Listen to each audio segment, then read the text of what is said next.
Hello, everyone. Hello. We're back again. Michael's here, live, not in the chat, but live with me, which is very exciting. And not only that, we are now, in case you haven't noticed, in high definition, 1080p. Yeah, we are. I've upgraded it. Oh, something's playing in the background. That always happens to me. Oh no. So if you heard me in double, I know one's bad enough, but anyway. We are going to be talking DevTools today, Michael. How do you feel about that? Yeah, I quite like DevTools. Use them every day. It's quite exciting. Yeah. Yeah. And in researching this, I actually found out some interesting things about DevTools myself. Amazing things, which I'm very excited to share. So yes. Oh yeah. Hello, everyone. We've got Tom Chant, we've got Philippe, we've got Nick, and we've got PPSLP. Hey, hello. So hello, good evening. Yes, it is evening here. It might not be evening where you're watching, but it is evening here. Yeah. And hello, Friedrich.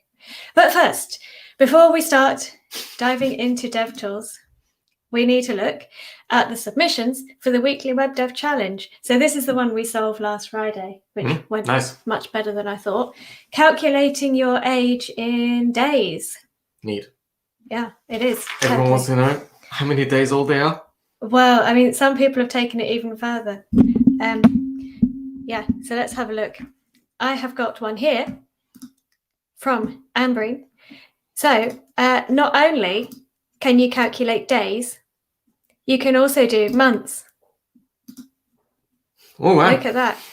If someone... Oh, you're pretty close to 4 centenary, is that called? No, that would be 400 years. Okay. Okay. Yeah. A centenary of months, if you like. Yeah. Yes. So that's very interesting. Thank you, Ambreen, for this. Very nice indeed. Yeah, very good. And this is from Lucky Victory. And this is quite cool because when you check how many days old you are, you get fun facts about your star sign and this lovely graphic, which I think is super cool. Nice. It does specify you've lived on Earth, just in case you're not too clear. What if you haven't, though? Yeah, exactly. Like if you were born on Mars and stuff. Well, I was thinking people that have been on the ISS for a while, because they'd have to take off the 6 months they were out in space. But maybe we're getting too far into this. It's a very nice submission, anyway. Oh, I see. This is from Alfonso. Nice. Yeah, and this was very similar to the original design, which is quite cool. And then if we put in a date of birth and go, we get a fun fact about it as well. So the number of days and also how many days older than Greta Thunberg. Oh, wow. Okay. And sometimes it gives you how many days, not older, I know he's older, and how many days younger than Queen Elizabeth. What if you're older than Queen Elizabeth? I guess it would say older. Oh, I see. But no one is older than Queen Elizabeth. She saw the Big Bang. Okay. Well, there's your answer then. Yeah. Then there's this from Artur. Check it out. So we select a birthday, and then we get this cool graphic. Oh, wow. Yeah. Oh, wow. Nice. Quite cool. I'm 26 days old. Very nice indeed. Well, according to this. Oh, I see. Then we're over to Lucas. So I wanted to know how many days old I am, but this is also telling me how many days old I am as a dog or as a tortoise. I see. So tortoise days, I guess, they live for like 100 years, so they'd be longer. Yeah. Well, much longer. Yeah, but this says that you're 312 in tortoise. Yeah, but in human days, I'm 26 because I put in this date. Oh, I see. So it's 312 tortoise days. I don't know, but tortoise is like, isn't that in tortoise time? That's like 3 minutes because they live like a century. Well, here's the code. Tell me what you make of it. I don't know. I think you need to divide by 12, not multiply by 12 for a tortoise. Although maybe a tortoise, like there are tortoises that live like only 3 or 5 years or something. Or am I not? No, mine. Maybe. That's good. It's a tortoise biology for the win. Yeah. Is that the same one? No, it's a different one. It's like a different graphic. Okay, not sure what's gone on here. Yes, this one. Oh, Who I is see. it from? It's from Ran. Yes, but what's super cool about this is I that remember that from the Discord server. yeah, he has documented his entire thought process and everything that basically went into making this. So the research he did, the issues he faced, and then best of all, I think further improvements at the bottom, which I think is a really good thing to do. You could also turn this into a blog post if you wanted to, couldn't you?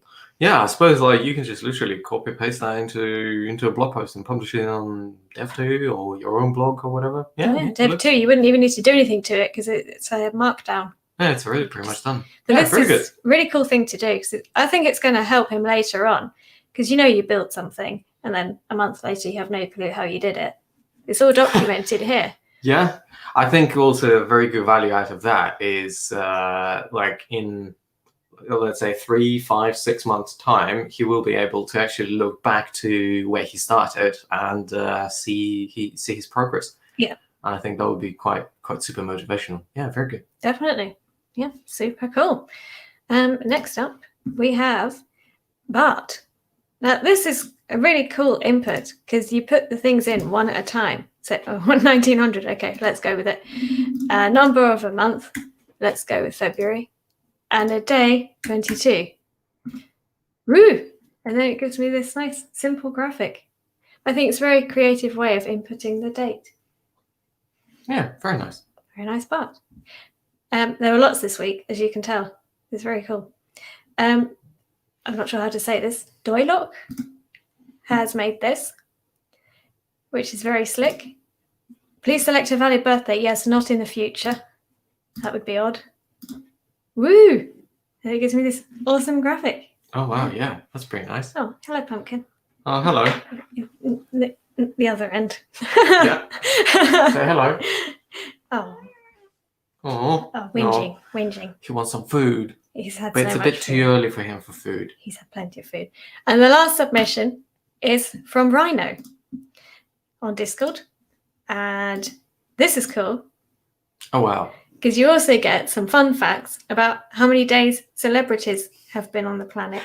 Who's Benjamin Cumberbatch? Elon Musk has been here for 18,000 days. Really? On to this. I mean, to be fair, I don't know how old that is. About 50, I think. Joe Biden is 28,000. Yeah. There we go. Where's Queen Elizabeth? Well, when you press it, you get different ones every time. So she might well be in there. Yeah, but days are counted since the sun existed.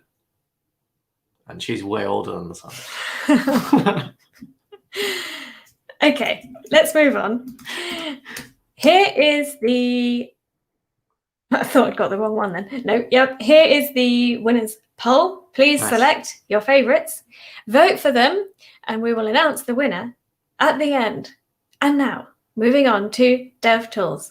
Yes. Michael, tell us about how you learnt DevTools. Was it on the job? Was it from a course? How did you do it? I think, I think I watched I watched the YouTube video or something about it. Someone mentioned DevTools. I think it was in one of the interviews, or maybe I already got the job and someone asked me, like, you probably need to learn about DevTools and stuff like that. But you probably do. Yeah, to be fair, a lot of courses nowadays mention DevTools, so it's quite hard to know, like, the first time when I learned about it. But I suppose literally everyone gets introduced into DevTools with like hit of 12 and type some code in the console, or here is how you inspect the DOM and so on. So I suppose that was probably my first introduction to it too. Yeah, totally. Hello, everyone who's joined since I started talking about the submissions. Thank you for coming. It's lovely to have you all here. Yeah. What would you say your most used dev tool is, Michael? Network tab. Shall we take a look at it? Yeah. Yeah, I probably use Network tab the most. So what do you do with it? Feel free to take the mouse. Yeah, just mainly the main thing I do is I usually watch the whole. So in overview of network, you basically have it recording, and then I usually like to clear off the whole thing. So basically what you have is once you refresh the page, you will be able to see all the network calls, so all the HTTP requests, WebSockets, all sorts of things. So like you just refresh the Google page, and that's how much stuff happened. And you basically see different calls to Chrome, all the CSS that get loaded, all the JavaScript, and so on. You can see the status code that returns. So for example, your browser requests things from the server, and you get the status codes. You get also the type of what these things were. So it could have been a style sheet, could have been a script. Some of them are, for example, like text HTML. So like, for example, I can see that here is your avatar for a Google account, and that got loaded as a text HTML redirect. Interesting. So yeah, it's kind of like network type pretty much tells you literally everything.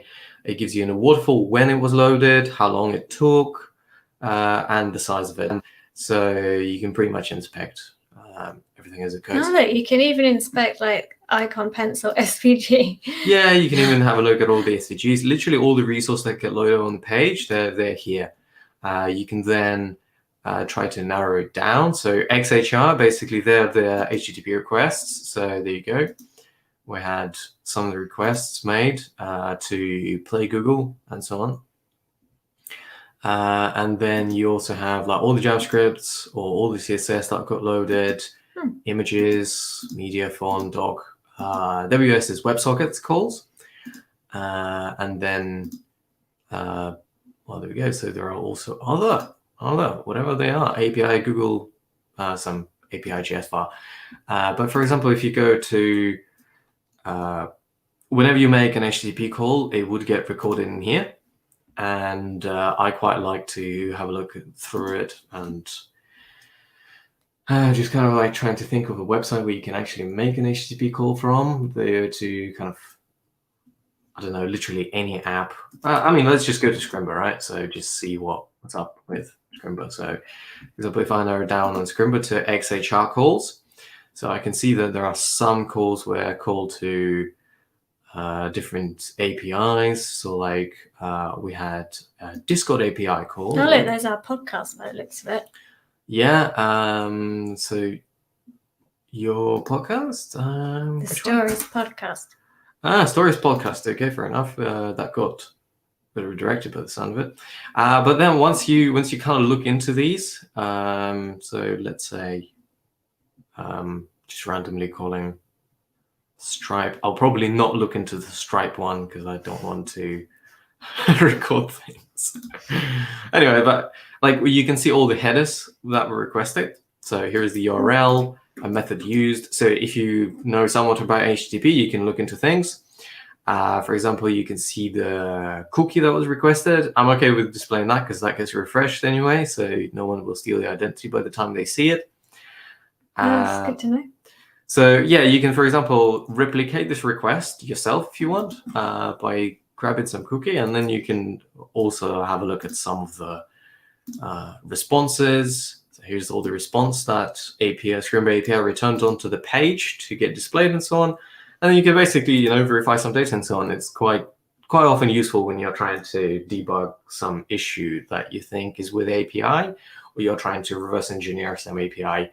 You can basically do it from the UI. Awesome. Yeah. PPSLP asks, when does the hammer come into play? There's the hammer here. Yeah, when things go wrong, I guess. That's the last line of defense. Yeah. Good one. I would like to talk about this Lighthouse. Oh, yeah. Have you used this? I didn't know about this until today. I did, yeah. Really? Yeah. The way I had to use Lighthouse...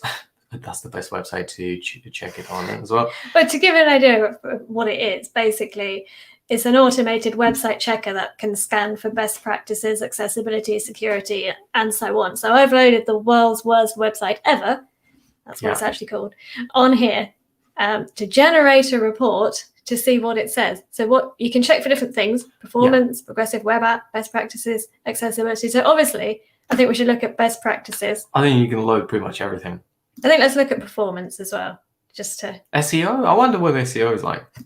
Okay. Progressive web app is fair enough. And also, I think, well, it's like on mobile. It takes a little while to warm up, and then it gives you a score. I reckon it probably would be pretty good for SEO. Yeah, for SEO. It probably will. Performance, I reckon they would be pretty good as well, because there's not much JavaScript on it. Well, that's what we think. Well, let's find out. True. So it takes a little while, but the results are well worth it. Yeah. So when did you use this? I used it when I created my blog, and you then can ask Google to index your pages. So basically, when someone searches on Google, you can be linked to from the main page. Mm-hmm. And what they do is basically they have to crawl your website to index it properly, and they later after that send you like a Lighthouse report to tell whether something is right or not, because they downrank your SEO if some of the accessibility or best practices are not followed. Oh, yeah, as they're clearly not here. So, I mean, the performance is amazing. Yeah, because there's just HTML. There's nothing on there. Yeah, good. But then you can take a look through basically everything else that's wrong with it. Yeah, and then the Lighthouse basically tells you what's really cool about it is that you, for example, like you have contrast issue, and it says background and foreground colors do not have sufficient contrast ratio. Yeah. And the thing is that it gives you an example of where that is, basically where it captured, and then it gives you HTML parts to it. And then what you do is you're like, okay, well, I want to learn more how to fix this. And then when you click learn more, it actually takes you to a web dev page, which is like Google curated list of resources on how learn more about these issues and how to fix them and just get really better. And there are also lots of tips about like how to use DevTools to debug it and so on. Yeah. So there you go. It's pretty much like Lighthouse is like one-stop shop for fixing up issues with your website. Yeah, that's really handy actually. And then you can click on these. Oh, one insecure request found. Oh, interesting. Well, that's because you can see that it says it's not using HTTPS. That's true. So yeah. The SEO is not as good as we thought. Well, 62 is not. It's not bad. Not horrendous. Yeah.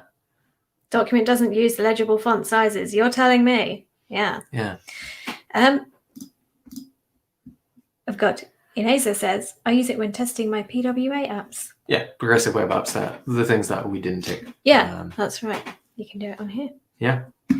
And then Pedro says, can you recommend some more in-depth resources for learning how to use DevTools? How about a nice reference? I can, actually.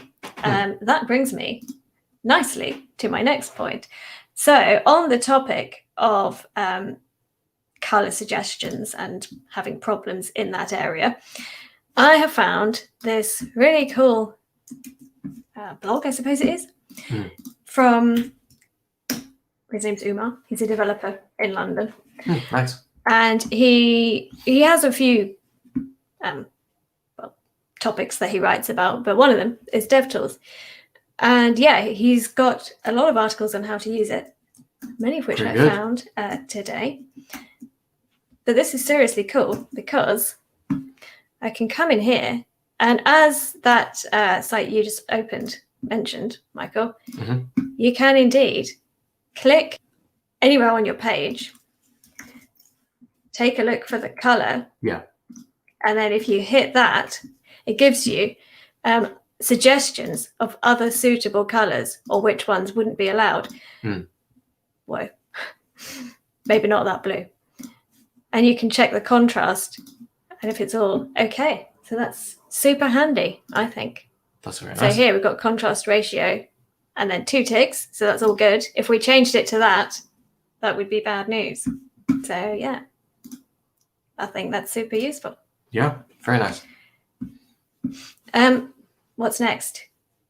Have you got a story, Michael, about when DevTools was a lifesaver? Not really. I don't think DevTools ever was so good that it saved my bacon. Oh, I do. But yeah, well, share it. It's kind of embarrassing. When I was working as a developer, something happened. Okay, I don't know exactly what. Something happened with GitHub. I mean, you know that me and GitHub don't have the best relationship. No. Maybe we'll do a stream on GitHub. Let us know. Well, Michael will do it. I clearly have no authority on it. But anyway, something happened and effectively it rolled back all the work I had done for the entire day and yeah, just put it back to a previous version. Okay. So all the work I'd done was lost. But then I found out, / was told, that for one, you can copy elements. Yeah. You can copy your whole layout from DevTools. Yeah. And not only that, you can also copy their styles. Yeah. Did you know that? You can copy styles, and also if you say copy JS path and you hit that, then when you go to your console, you can paste that, and that is a query selector to that element that you have copied from. So now you can actually play around with it in your console. So you can, for example, do like dot, and then you can do whatever you want with that particular element. Actually, well, to be fair, one story that I did have is I once had to write an article about one really big Scrimba course, and I was too lazy to copy paste all the class names. So I went on the page, query selector with that. Well, I mean, I can probably show. So you can then just look through. I had to write an article, and then let's say let's go to responsive bootcamp or something. And then. So you wanted to copy that list of casts, basically? Yeah. So I needed to copy all the list of casts, and you basically go to here, and then you have a title, and here's the introduction. So once you copy path to this div, well, actually, no, sorry, not this div. Well, yeah, once you copy, basically, see there is a class title on them. So once you copy a path to this div, you can then just loop over all of them and console log the text, and then you just copy that, stick it into Markdown, and there you go. I hate to break it to you, but I think you can just select them and copy. Yeah, but then you have to edit those minutes and all that kind of stuff, and I couldn't be bothered. In Michael's world, writing a load of JavaScript to do it is the easier way. In my world, well, once you figure out how to do it once, it's already done. That's it. Just run it. Michael Lorca says that's a great tip. Copying from the DevTools. Yeah. Super handy. And you can update styles in DevTools, everything. Of course. Yeah. It is a lifesaver on many occasions. So if I wanted to copy this, not that I would, you go here, you copy styles, and then just to show you, I should have VS Code open. That's what you can get. And that's the only style it has. Text aligned, WebKit left. Interesting. A couple of people are saying a stream on GitHub would be great. Yeah. So GitHub from scratch or something, Michael. Okay, fair enough. Yeah, sounds good. Are you able to run us through how you would debug JavaScript with DevTools? Or what steps would you start with? I personally like really tight integration between the code editor and local environment. So like Create React app supports hot reloading, and usually if you make some changes, they kind of display right there. To be fair, for most issues that you have, something straightforward like console log will probably do the job.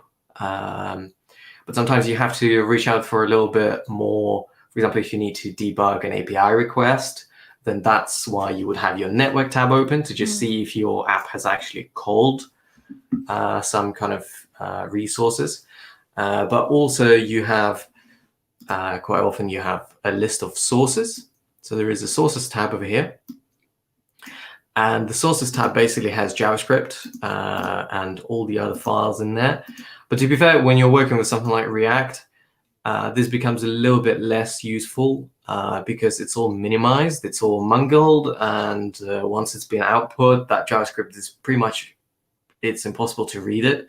So if you're working with vanilla JavaScript, you can actually even use breakpoints and things.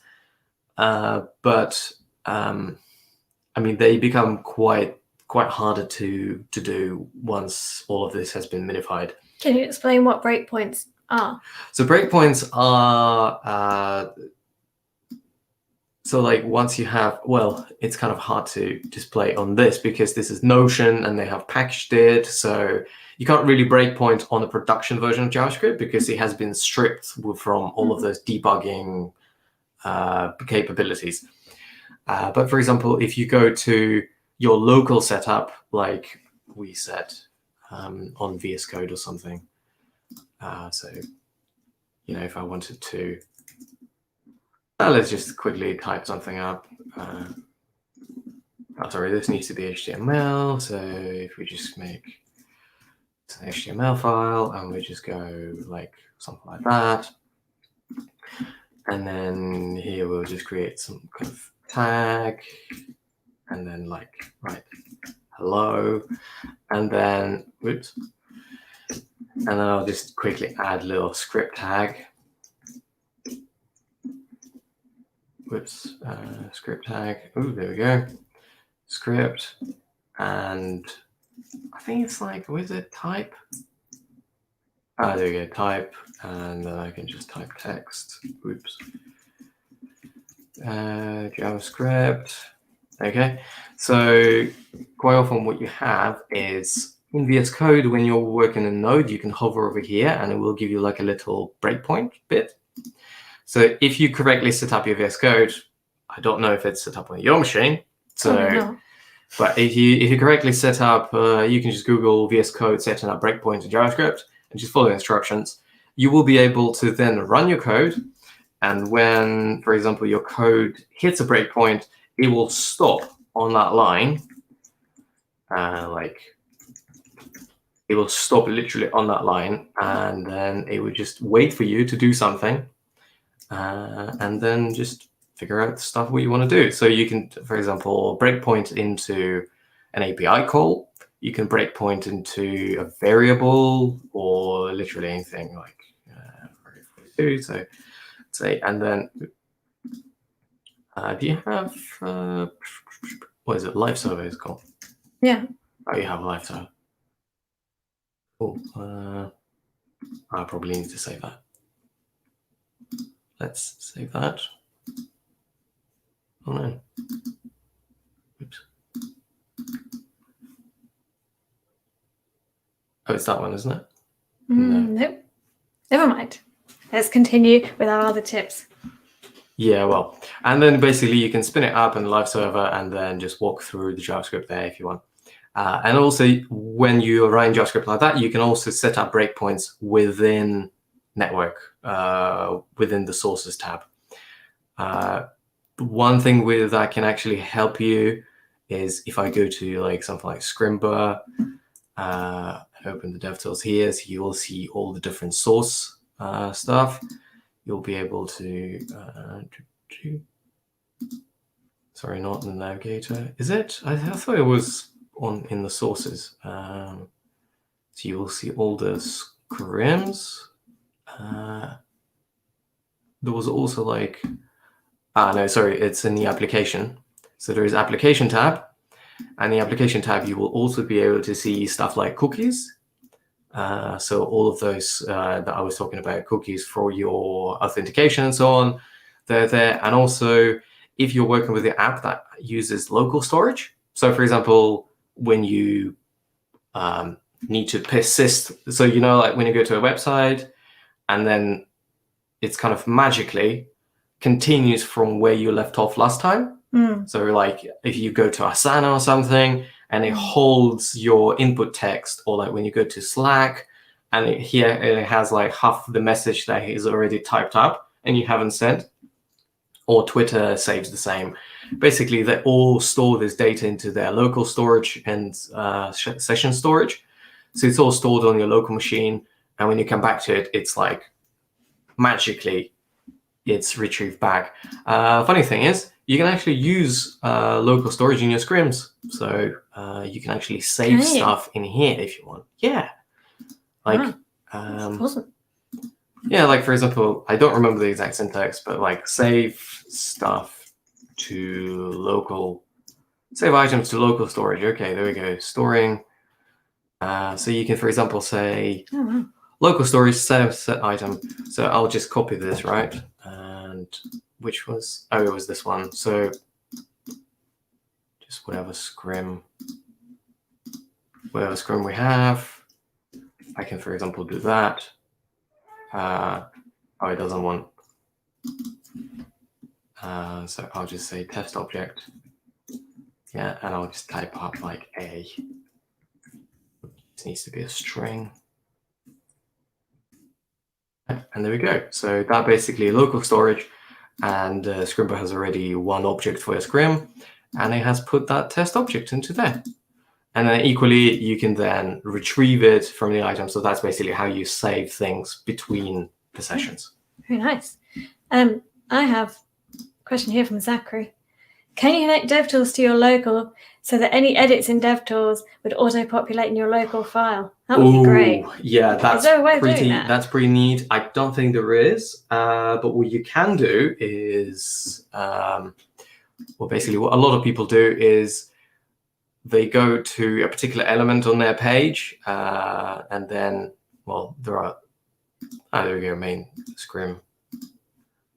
So if I just select something like style, what people do is they update their styles and stuff.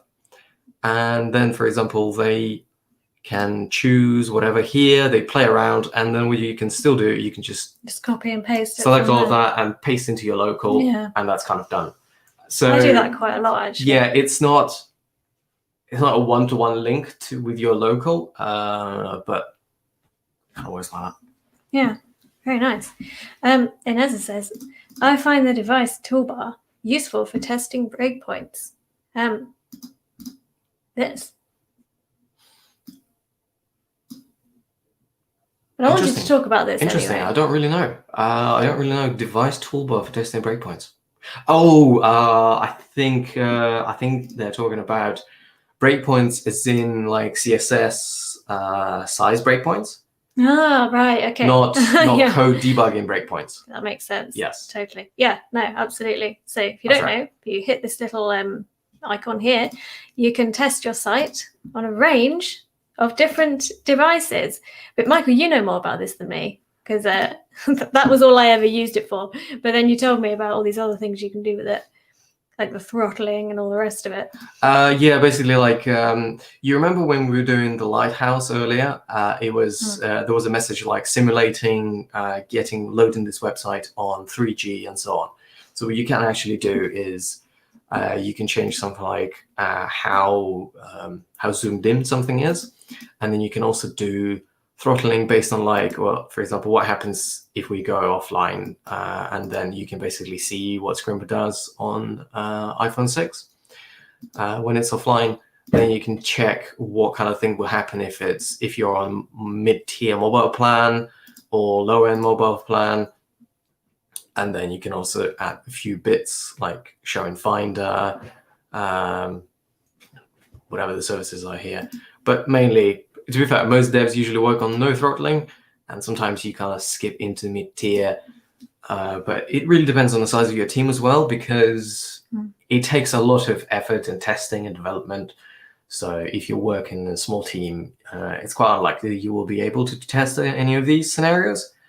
But obviously, the larger the company and the larger the team, the more likely you will be going into these. Yeah. And also, fun fact, you can also... you can also flip the arrangement. Yeah. And how do you check it by location again? Check it by location? What do you mean? Last time you showed us where you can check how it loads in different countries. Ooh, I don't remember. Like maybe through a VPN you can do it. It was in DevTools. I put you on Was the it? spot now. I'm sure it will. God, maybe I dreamt that. Okay. I don't know. The last 30 seconds didn't happen. I don't know. Jose says you can link your DevTools to your local stuff. Really? Interesting. I think when you add your workspace in sources, I feel like that could be a double-edged sword, though. That could be dangerous, couldn't it? I'm not sure I actually want it thinking about it. Well, once you have it in Git, you don't have to worry about it potentially wiping off the whole thing. Yeah. Yeah, just make sure that you push everything to Git before you do it. Because otherwise, if you accidentally remove it and then, you delete the whole page of your local. Yeah, you wouldn't want that. Yeah. A new, I think it's quite new thing that has recently appeared is CSS Overview. Ooh, tell me more. I actually don't know about that one. I'm sure you're going to enjoy it. I'm going to do it on the world's worst website. Yeah. World's worst children. That's definitely not what I want. Yeah, so let's load that in here. So you can, I think you have to load it by, actually I have some details here from the blog I recommended earlier. This is how you can add that tab, basically. But just open in desktop. Once you've done it, all right, yeah, you get an overview of everything on your site. Wow, 356 elements. That is amazing. All of these colors. And then you get all the font info. So, I mean, wow, look at all these fonts. Comic Sans, of course. And it just basically gives you, a breakdown of every CSS that's on your site. Nice. Nothing tells 1999 as Comic Sans. Yeah, absolutely. And what's really useful, actually, is unused declarations. Oh, really? Yeah. So you can get rid of all the ones in your CSS that you put there and then later change stuff around that you're not actually using. You can find them, identify them here, and get rid, which I think is super cool. And then it also tells you about your media queries used. So overall, I think that's a handy tool. I see. There are no media queries. No. If there were, it would show up there. Yeah. Ooh, one unused declaration. Image top. Vertical align top. Yeah. That's unused. There you go. They can improve that website. Shake off a few bits of memory that they're sending over. Yeah, I mean, it would be a start, I guess. Lighten up the traffic. I'm not sure what they do. Yeah. Going back to our thingy about can you copy from DevTools to your local? It can be dangerous, says Jose, because you will override your CSS every time you play around in DevTools. Yeah, exactly. Interesting. I heard that something like Tailwind UI can do that. Oh, sorry, Tailwind CSS can. They have some DevTools to do that, but I didn't know that you can actually have it. Nice, cool. Feel free to link somewhere in the chat so we can actually follow up. Yeah. PPSLP says CSS Overview is very cool. Yeah. I think it's seriously cool, actually. Very handy tool that I can see myself using a lot. Fair enough. Yeah. My next question is, what can we do with the security tab? Do you use the security tab? Ooh, interesting. Not really. It's kind of mostly for like certificates and stuff for HTTPS and all the encryptions for your connections. I mean, they say this is the world's worst website, but it is at least secure. So it's not really the world's worst, is it? Yeah, but that's probably not due to them, because some hosting providers kind of, like Netlify, for example, you deploy a website and they just give you HTTPS out of the box. You don't have to do anything. I feel like I should look at another website for now. Yeah, fair enough. Yeah. It's like Stack Overflow. Yeah, so normally I don't really go there because when you're in development, you don't really particularly care about that particular tab. And also you get plenty of warnings that you're in development and it's not secure over HTTPS. And then in whatever team you are, when you go to production, you will have to buy all the certificates, provide all of the TLS and SSL. All of that setup will be done on the server level, so you will definitely go through all of that. It's quite interesting from a user point of view, though, isn't it? So you could look at websites and find out if they're secure or not. Yeah, you can view a certificate. So basically, to see if it's valid and trusted, and it obviously says it is, and there you go. That's what it It's looks like. actually a certificate. Wow. Yeah, that's kind of like a very old school. Yeah. So, and then you can see the authority that validated it and so on. But I haven't used it much, to be honest. Yeah. One cool thing I have found today, I will also link to this, is how to do screenshots. Oh, yeah, that's a nifty tip. Of a particular div. So I might have to. Actually, why don't I just do it on here? So what you can do, as it says here, you open the command menu with Command Shift and P. And Okay, VS Code. You have a look at screenshot. And then you can capture different screenshots of your choice, basically. And the most interesting one for me is this one, capture node screenshot. It captures a screenshot of the inspected element. So if I go back to elements and choose a suitable one, let's go for article. Command Shift P. Screenshot. Capture node screenshot. Yeah. So it's now captured a screenshot of the entire article. Oh. Yeah. Everything that's inside the article tag, basically. So you can do that with anything you want. So if you've got a problem with a particular button, for example, you're struggling to style it, you could just send over a screenshot to your colleague and be like, why is this not moving down? And then just send that button. I think that's cool. And it's really good because it says screenshot, but actually it's able to take a screenshot of stuff that isn't in the screen, if that makes sense. Like this article is bigger than the viewport height, but it can still do that screenshot. Yeah. Oh, Zachary says, I just found out about screenshots this morning for my job.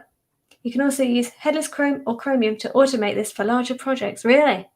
Wow. Yeah, very nice. Super cool. Ineza says, mind blown. Yeah, I know. Absolutely. Totally cool. What about the sources panel, Michael? Do you use that much? Well, sources is basically just to see like what kind of fonts and stuff that is preloaded.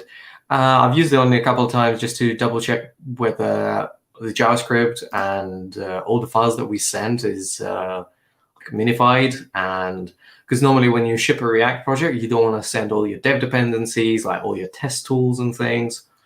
So on the production website, you just go to it to double check whether what you send to the user doesn't have like any developer related things. And like there are some concepts that are called like tree shaking. They're basically what they do is your Webpack looks through all of the code and it verifies bits of code that are not used at all, and it basically cuts them out of your JavaScript and doesn't include it in your bundle. So it's pretty useful to also double check in the sources whether tree shaking actually happened properly. But if you're using Create React App, it's quite likely it has happened properly. So if you don't write your Webpack, you'll probably not have many bugs in it. Good to know. Yeah. And the people who make DevTools, whoever they are, they, how do you find it? Yeah. If you do Command Shift P and type experiments, this is actually how you find CSS Overview. So you see I have ticked CSS Overview, which is why it's now a tab in my DevTools. But you can try out various other things which are currently being made, I guess. So these, I think, are like currently in development.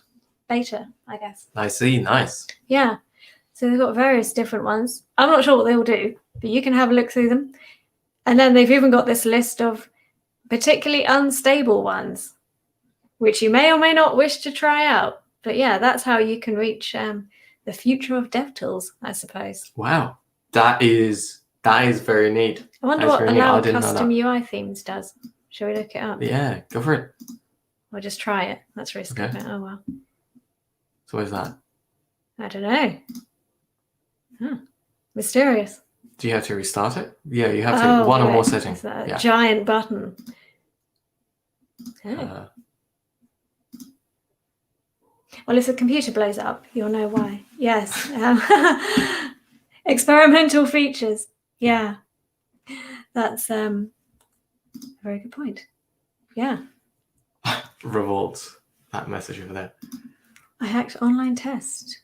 No, we don't advocate that. Yeah. But I can see how it's possible. Yeah, with DevTools it is possible, because when you send some online resources, basically check whether you send the correct response or not, and they actually send the correct responses in the network tab. So you will be able to see which question has which correct response. I'm not sure we should be explaining how to do this. No, I think we should, because that will push all of the developers to actually write correct verification code and not cut corners on that. Oh no, that is true. Yeah, very good. Yeah. So, what else do you want to add about your favorite DevTools? What have you used DevTools for today? Again, network tab. Yeah, I pretty much live there. In my current project, I am writing some tests for the existing features. So I'm writing some tests for APIs. And sometimes I don't really know how a particular API is used because I haven't developed it, and the documentation around it is sometimes not particularly clear. So I just go to the UI and click a button, see what happens, capture the network tab, capture the request response, to then be able to actually replicate it and then write some tests, create docs and stuff like that. So yeah. Awesome. Yeah. Ooh, you're touching my mouse. I don't know what you're going to do. Oh, right. Hello. Hey, can you explain a REST API to a dummy? I'm being told to do it to get SharePoint to integrate with another system. What do you reckon? Ooh, how many minutes will that take to explain? That will take ages. That will take ages, because there is the whole... there is a PhD doc from, I can't remember his name, about REST, and it's a very big topic. So probably not today. Come over to our Discord channel, though. That's the best thing to do. And Michael will probably be able to write you a very long answer. Well, I will probably link you to, I think his name is Roy Fielding. So I'll probably would be able to. I'm just finding the link. Thank you. Yeah. Yeah. If you don't know. That's right. Roy Fielding. Thank you very much. There you go. Fielding. We have a Discord server on Scrimba where you can come and chat and ask for help or share your pet pictures or, generally join in the community. Okay, I am going to start a 2-minute timer because I think it's time to announce the winner. Oh, wow. Okay, fair enough. Let's go. Yeah. In the meantime, I have got a lot of DevTools on my page. A few things to tell you. The first one is about the next challenge. Ooh, look forward to that one. We went walking with a llama at the weekend, didn't we? Mm. And that inspired my new weekly web dev challenge. So what you need to do is wire up the JS on here so that this arrow opens a navbar, which I will now show you. Oh, the navbar is already coded. Yep, it's already in there. You just have to add the JS to open and close it. So that's this week's challenge. Looking forward to seeing all your submissions next week. That will be very nice. And we're going to do that on Friday. Yes, that's fun, isn't it? Yeah, fair enough. I'm going to find the link to that. How do you feel about doing that as a challenge, Michael? Sounds pretty easy. Good. That's what we like. Yeah. Yes, Michael and I will live code this on Friday. We're also going to do the CSS, by the way, Michael. Oh, okay. Well, now that does not sound that easy. Yeah. So you're going to live code the whole page? I'm probably not going to do all of it because it's quite long, but we'll do some of the styling. Right. PBSLP, too easy. Well, give it a go. If you do think it's too easy, you can also do the CSS challenge. In the main cast, there's a link to another scrim where you can write the CSS as well as the JS. So give that a go. Yeah, awesome. Oh, yes. In our events news side of things, we have a community meetup tomorrow, live coding the weekly web dev challenge on Friday. And then on Monday, give help and get help. If you have a coding problem or you want to share your coding knowledge, come along. And between 5 and 6 on Mondays, BST. And yeah, share the love and get help with your coding problems. You go to that, don't you, Michael? Yeah. Yeah. I love how Scrimba highlights when you hover over that. It just did that. Oh, there you go. No. What? Oh, there you go. Yeah. In the tooltip, it actually like explains you what's up. And also when you hover over the times, Scrimba actually tells you what that time is in different time zones. Yeah. I think it actually loads the local time. Let me know. But I'm pretty sure it does. But then it just tells you, if you happen to be going to Sydney, that's what time it will be in. Yeah. Yeah, so that's what we have. So neat. But you might like this. I hope you like this. Yeah. The next stream, we are inviting back Molly May, the tech recruiter. She would like to review your portfolios.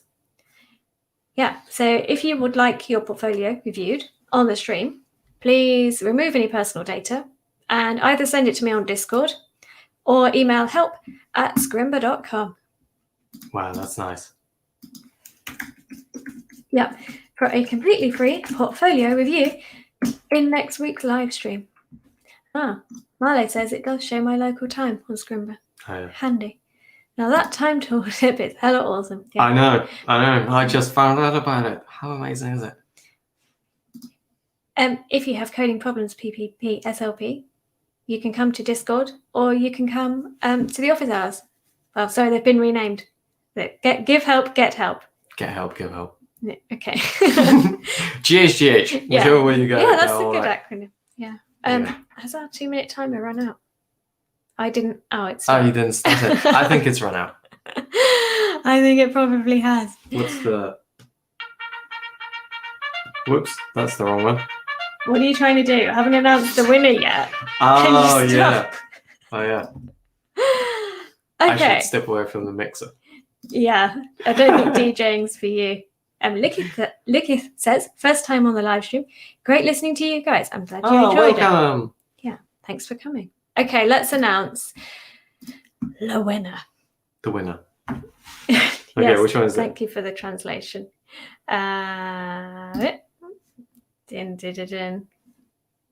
Ooh.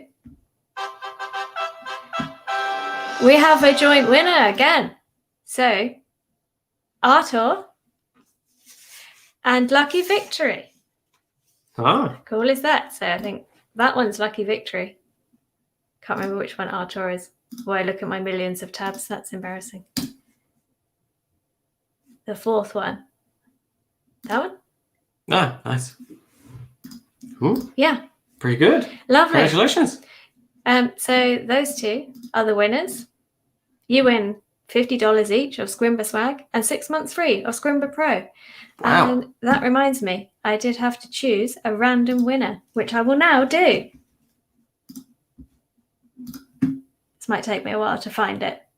I had a name, which I selected earlier, and I've highlighted it on the sheet. I say I selected it. It was randomly selected. Okay. I don't know how they're going to say that. The random winner is Barfor Kusi. Was it Mob Z on Twitter? MobZ10 on Twitter. You win 6 months free of Scrimba Pro. So, yeah. I have, it's impossible to register to get help, give help currently. Is it? I'm going to try that. There you go. Don't know if Alex is still here. If he is, can you help? So you go in here. Okay, I'm already loaded because I'm an admin. Let's try it in a different browser.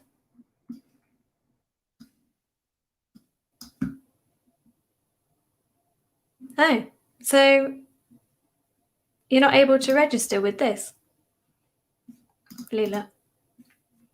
Should be, yeah. You should be able to put your name in and then put your email and off to the races. But if not, ping your email to support or something. Yeah, email help@scrimba.com. Read Scrimba, woohoo! Yes. Ineza, what criteria is used to choose the winner of the weekly Web Dev Challenge? Yeah, basically we choose the ones which stand out from all the submissions and fulfill the criteria of the challenge. So in this instance, they will need to calculate the number of days. It's solved. Yeah, essentially. And then we put it to a public vote because we think that's the fairest way of doing it. We shortlist them and then the public chooses. Yeah. And then we have a random winner as well. Correct. So, yeah. So you already have to be a Scrimba Pro to enter complete. No, not at all. It's free. Anyone can join, which brings me to my next point, actually. To join the weekly Web Dev Challenge, come That's along right. here. This is where the challenges get uploaded every week. And if you click, if you're not already enrolled, this button will say enroll. And then if you do that, every week you'll be emailed the challenge. And that tells you instructions of what to do and how to join in. Correct. Ah. So there you go. You can be free subscriber to Scrimba. And then you can win Pro. Yeah. If you win the weekly Web Dev Challenge. That's exactly right. Yeah. So do join in. That would be lovely to have you here. Oh, no, I nearly forgot again. My extra questions. Choose a tree. 33% went for the oak tree. Wow. And then choose your transport. 38% went for the Ferrari. Oh, wow. What else was there? There was a balloon, a yacht, or the Orient Express. Wow. I will probably go for a train. That That's looks what amazing. I went for as Really? well. What about trees? You can have oak tree, palm tree, fir tree, or weeping willow. Don't really care about any of these trees, but to be fair, the looks of that last one was pretty good. This one? Yeah. Yeah. Yeah, it looks alright. What about you? What did you go for? Can't remember now. Oh no. I think it was the fir tree. I thought so. Yeah, like the fir tree. Very nice. Yeah. Zachary says, but the movie Murder on the Orient Express. Yeah, that's true. You'd be sleeping with one eye open, wouldn't you? Yeah, you would. But I don't know. The hot air balloon would be nice. You wouldn't sleep on that. Unless you're Richard Branson, I guess. Yes, so that's that. I hope you can join us for our stream next week. Well, my stream next week. And our stream on Friday, where we will solve this challenge. Tea and code. Yeah.